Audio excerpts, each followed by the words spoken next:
Day 2 പഠിക്കാനുള്ളത് operation Sindoor, current affair ആണ്. Operation Sindoor എന്ന് പറഞ്ഞ് സെർച്ച് ചെയ്ത് യൂട്യൂബിൽ ഒരുപാട് വീഡിയോസ് ഉണ്ടായിരിക്കും. ഇതിൻ്റെ ലിങ്ക് നിങ്ങളിങ്ങനെ ചോദിച്ച് നടക്കേണ്ട ആവശ്യമില്ല. ഓപ്പറേഷൻ സിന്ദൂർ ഇനി മലയാളം എന്ന് പറഞ്ഞ് സെർച്ച് ചെയ്ത് നിങ്ങൾക്ക് ഒരുപാട് വീഡിയോസ് യൂട്യൂബിൽ കിട്ടും. അതെടുത്ത് വെച്ച് പഠിക്കുക.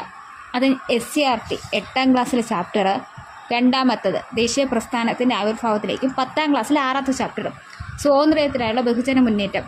ഇത് രണ്ടും SCERT ഒന്നെങ്കിൽ സമഗ്ര എന്ന് പറഞ്ഞ് നമ്മൾ സൈറ്റിൽ കയറിയാൽ കിട്ടും, അല്ലെങ്കിൽ ഒരുപാട് ടെലഗ്രാം ചാനലുണ്ട്. SCERT എന്ന് പറഞ്ഞാൽ ജസ്റ്റ് ഒന്ന് സെർച്ച് ചെയ്താൽ മതി. ടെലഗ്രാമിൽ നമുക്ക് ഒരുപാട് ചാനൽസ് കിട്ടും. അതിലെല്ലാം SCERT നല്ല രീതിയിൽ ഇട്ടിട്ടുണ്ട്. SCERT deep study, back to school, അങ്ങനെയൊക്കെ പറഞ്ഞ് ഒരുപാട് SCERT ചാപ്റ്റേഴ്സ് ഉണ്ട്. SCERT ചാനലുകളുണ്ട്.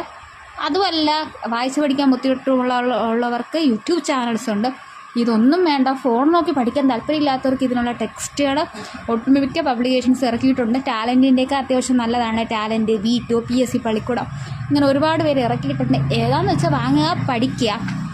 അപ്പോൾ അത്രയേ ഉള്ളൂ. ഇനി മാത്സ് ശതമാനം, ഇതിൻ്റെയൊക്കെ റെഫറൻസ് എൻ്റെ അടുത്ത് ഒരുപാട് പേര് ചോദിക്കുന്നുണ്ട്. അവരുടെ അടുത്തൊക്കെ പറയാനുള്ള PSCയുടെ റെഫറൻസ് എവിടെ നിന്നാണ്? മാത്സ് ശതമാനത്തിൻ്റെ മാത്സിൻ്റെത് ഒന്നെങ്കിൽ നിങ്ങൾ ഏതെങ്കിലും ഒരു മാത്സ് ഗ്രേഡ് 5 ടൈപ്പ് 1 ടൈപ്പ് 2 എന്ന് പറഞ്ഞ് നോക്കി പഠിക്കുക, അല്ലെങ്കിൽ വീഡിയോ നോക്കുക. ഏതെങ്കിലും ഒരു സോഴ്സ് നിങ്ങൾ തന്നെ സെൽഫായിട്ട് കണ്ടുപിടിക്കുക. മറ്റുള്ളവർ തരുന്നത് മാത്രം നോക്കിയിരിക്കുക. അതേ സ്വന്തമായിട്ട് സ്വന്തം കാര്യം കൂടി നോക്കുക ഗൈസ്. Okay, by.